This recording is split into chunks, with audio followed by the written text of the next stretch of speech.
I'm always ready when it's dealing with the business. You know how I get down. Okay, so can you hear me loud and clear today? Yeah, it's coming in just fine. I'm about to get an audio record going too. So just bear with Right. me 1 second, family. It's good to see you smiling. I can't front by that one. my my brother, what's going on with you, man? Man, I'm This is happy to see Layla your right face, here. bro. Yeah. Layla, Yes, sir. look.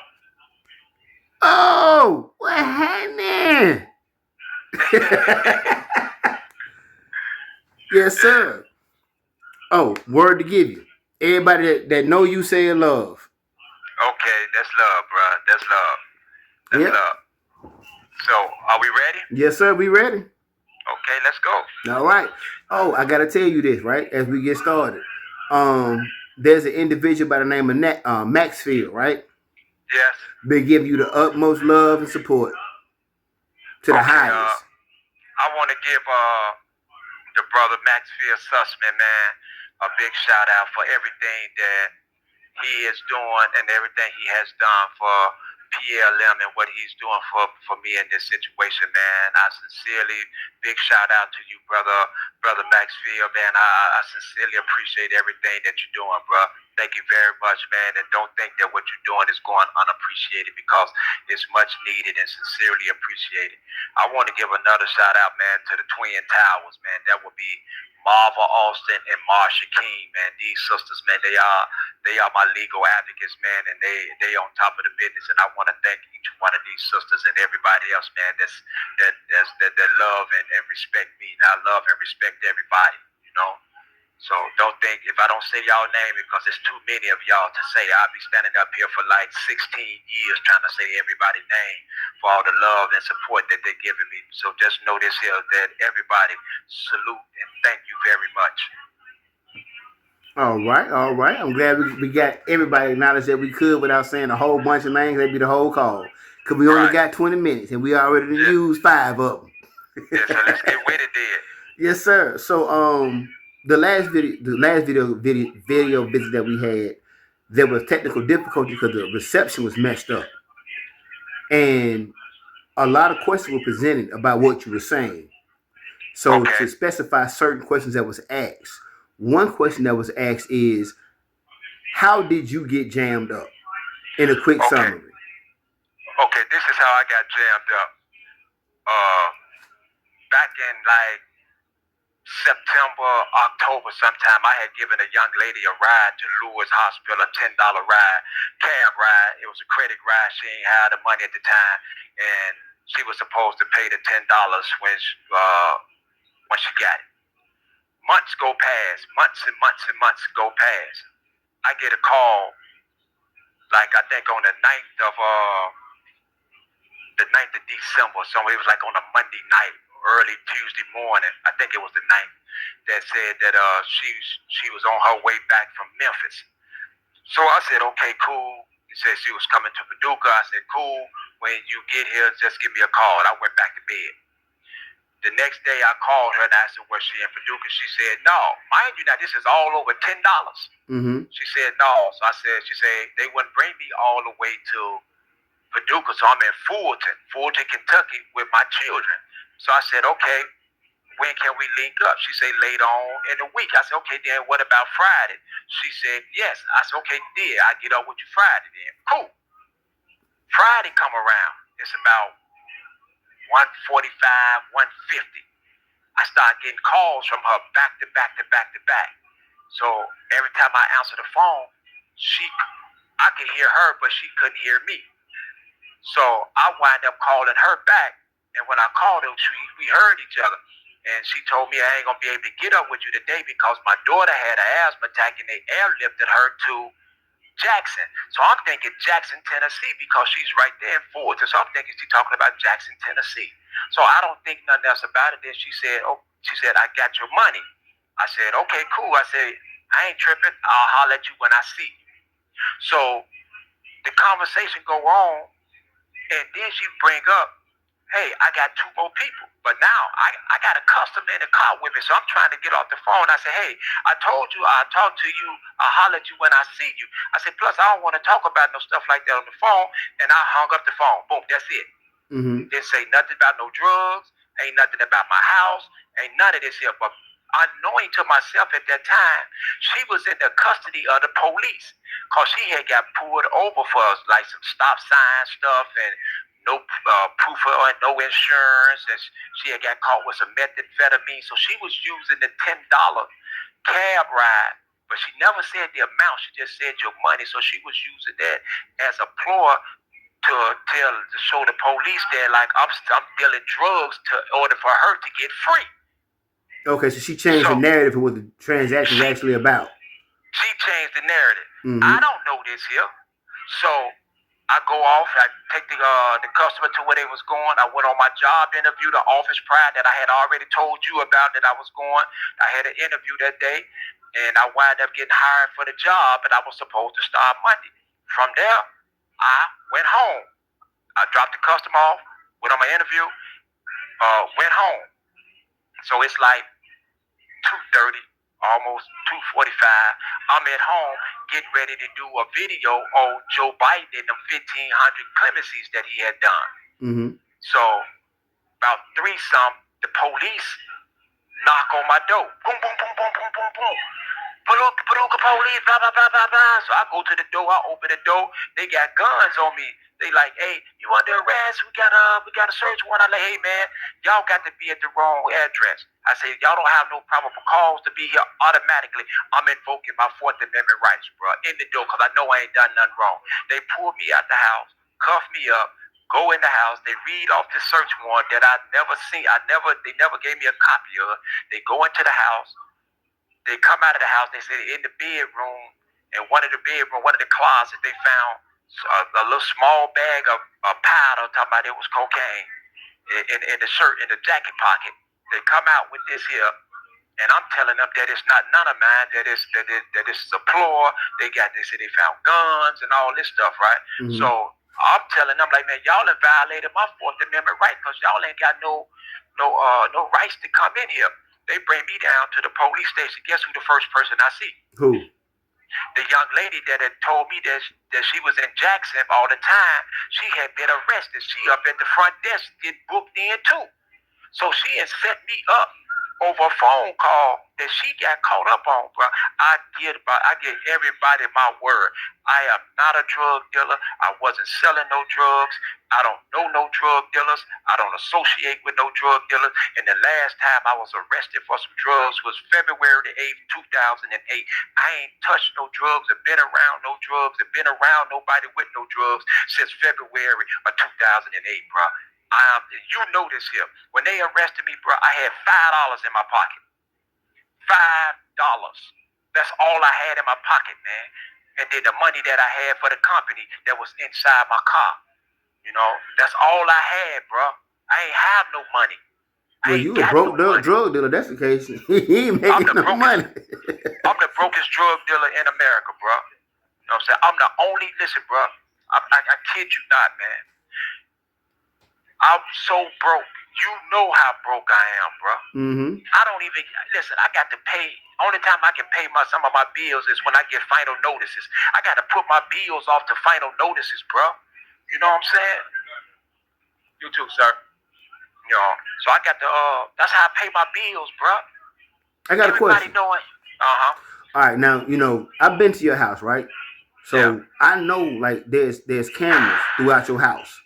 Right. Okay, so is the camera footage that you have from your cameras where they came in and planted, you know what I'm saying, the stuff there? This is what they did, bro. Soon they came into the house, bro. What they do is they unplugged the cameras and turned them around. I didn't find this out until my brother went to my house. When my brother went to my house, that's when I found this out. You know what I'm saying? He went down there, he went and checked the house, and he told me, like, man, the first thing they did was unplug the cameras and turn them around. You know so any footage that could have captured them doing what they was doing, they made sure didn't exist. Exactly. And here's the thing, my phones are missing. I don't know where my phones are at, bro. You know what I'm saying? They never they told me nothing about my phones or none of this stuff. So whatever, I can see in my house from my phone. Right. So I got the cameras hooked up to my phone. So I don't know where my phones is at, so I don't know where the footage is dealing with my cameras. You see what I'm saying? I don't know where this stuff is at. I don't know none of this. And so for people to think that I'm out here selling drugs, bro, everything the PLM was doing, bro, we was doing it out of righteousness. We ain't have no money. We wasn't selling no drugs because I understood what it was about, bro. I knew that I was going to be targeted. I knew this here. So why would I even put myself in a situation like that? That's facts. That's facts. I understand that. So with that being the case, you haven't created or have you created a new Facebook page? No, I can't create no new Facebook page because I'm in a McCracken County jail. So if anybody, if it's a new Facebook page that's out with me, that's a scam. It's a scam automatically. Anybody that they sending this to for you to be the friends, don't send nothing to that page, don't answer that page or none of that. That's not none of me. I don't have access to no Facebook. I don't have access to none of that. Okay. Now there's a lot of people that's been doubting you and your situation. And I'm under the impression there's a lot of people that just hated you from the beginning. They've been hoping for a downfall to point the finger at you. And Yeah. some people think that you deserve what you're getting because you've been harsh on people and you've been exposing people. Now, this is my stance on that, right? I understand COINTELPRO. Right. You know, I know that when you start to expose how the system works and it's not in their favor, they target you. Exactly. And if you're saying your Fourth Amendment rights have been violated, then that means you have been made a target. Right. Because, listen, bro, let me explain this here. There was no nexus between that phone call, that recorded phone call, and my house. What they using is that recorded phone call and my prior record. Everybody know my prior record, man. Everybody know, man, that I got a my record is, I ain't gonna even lie to you, bro. My record is messed up, bro. Cause I ain't been to prisons, I ain't shot people's, kidnapping, everything. I ain't done it all, bro. So I don't portray to be no saint. I'm not a saint, bro. But I also know this here, bro. There's people that's doubt me. I ain't even talking about the people that doubt me because they doing it for a reason. I know why they doing it. But for the people that love me, they automatically know. They know me. They know what I'm about. They know if I did something wrong, bro, I'ma stand on what I did wrong. I'ma stand on that. I'm not gonna be getting everybody involved, asking people to help me, man. If I'm out here doing wrong, I need help, bro. I can't even pay my bills right now. You know what I'm saying? I need help right now. So what am I being? If I need, why would I be asking people to help me if I'm out here in the streets doing wrong? How is it that I got $5 in my pocket, but I got drugs and all this in my house? Yeah, that don't make sense. Why is this the detective that testified at my preliminary hearing got up on the stand and said there was no surveillance on me or my house, there was no suspicious activity around my house, there was no controlled buys, there was no drug transactions, there's nothing linking me to any type of drugs. And if you think I'm lying, all they got to do is order the preliminary hearing transcripts, man, from the McCracken County Courthouse, man, from Allison B. Taylor, man. That's all they got to do. For anybody that's doubting me, order them transcripts from the McCracken County Courthouse in Paducah, Kentucky, that happened on December the 19th, 2024. Then you can tell that you will find out what the police said. You will find out that the police is what the police said. So the police admitted that they didn't have any probable cause to search your place. The police admitted this here, but the judge still found probable cause to send the case upstairs.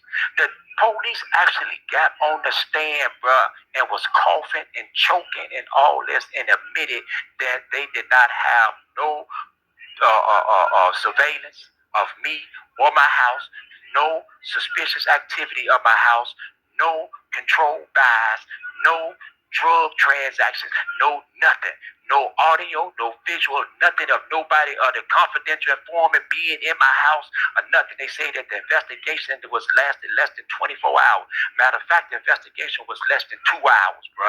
They had a 2-hour investigation on me, bro. That telephone call, when they got that search warrant, they did the search warrant affidavit and the search warrant in my house. So that make all that make sense to me, bro. If I'm this big time drug dealer, I'm this big time drug dealer, and why would they come get me at that moment? Wouldn't they want everybody else that I was dealing with? Yeah, that's usually how that go. Come on, man, make it make sense. And then they know who I am here. Why my federal probation officer didn't know none of this stuff was taking place? Aren't you in federal custody though, with probation or something like that? Say that again. So you on federal probation or parole or something like that. I'm on federal probation. Which means if there's anything going on with you in the state got to talk to the feds before they can move or act on it. That I ain't gonna say they got to. If they catch me doing a crime, then they can move, bro. But this is an investigation. They didn't go investigate to see if I was on federal papers. They didn't investigate to go see none of that. They just came. If they would have known that if I did something wrong, bro, why didn't they wait to get me in a transaction, bro? There is no transactions. Nothing. You see what I'm saying? Absolutely. Nothing. Now, so this is what people 1 second. We got 1 minute left there, brother, on the visit. Okay. So, is there any last words you want to shout out or say before the phone call hangs up? Man, I just want everybody to know that I'm fighting. I'm going to continue to fight. And I'm going to say this again. I am not a drug dealer. I wasn't dealing drugs. I don't know no drug dealers. I don't associate with no drug dealers. And the last time that I was arrested for some drugs was February of 2008. I am not guilty of these charges, and people will see. They're going to see in the long run because I'm fighting right now. I already started my motions and everything, bro. Okay. Everything. Do you go back to court anytime soon? I'll go back to court February the 6th. If anybody want to come to find out what's going on in this case, man, they more than welcome, man. Come to the McCracken County Courthouse, man, in Paducah, Kentucky, February the 6th, man. Then if they want to know whatever is going on with this, I ain't got nothing to hide, bro. Ain't nothing for me to hide. I'm telling the God, having truth on everything I love, bro. I'm in jail for $10. $10 cab ride. I'm a $10 cab ride that I gave somebody on credit. And here's something else. All the logs to be working that whole week, especially that date, December the 13th, that call log of me working, that's already documented, bro. So that'll show everywhere I was that day, what time I was there, what time I picked the customers up, when I dropped the customers off, where I dropped the customers off, and everything, bro. So it's going to show that, bro. It's going to show. So I got all that. All this is going to show. So all I'm asking people is to continue to support, you know what I'm saying, and don't give up. You know what I'm saying? Y'all keep strong. And I want y'all to know this here. There's a lot of hypocrisy going on.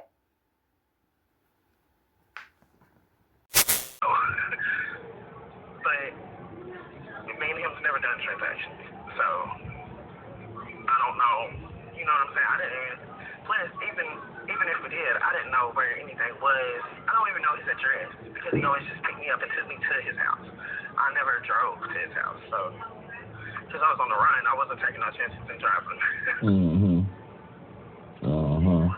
Because I'm sure, like, man, what the hell is going on? What the hell is going on?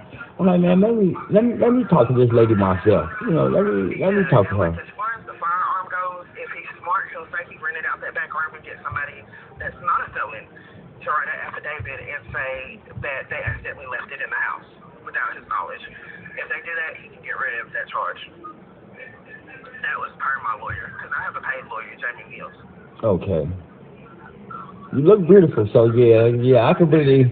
I can believe you and him was He always calls me GB, his gangster bitch. He's crazy. GB? Yeah. That's my new name for you, then, GB. Yeah, no, you know I ain't getting down like that. We were both sitting in the intake like, what the fuck is going on?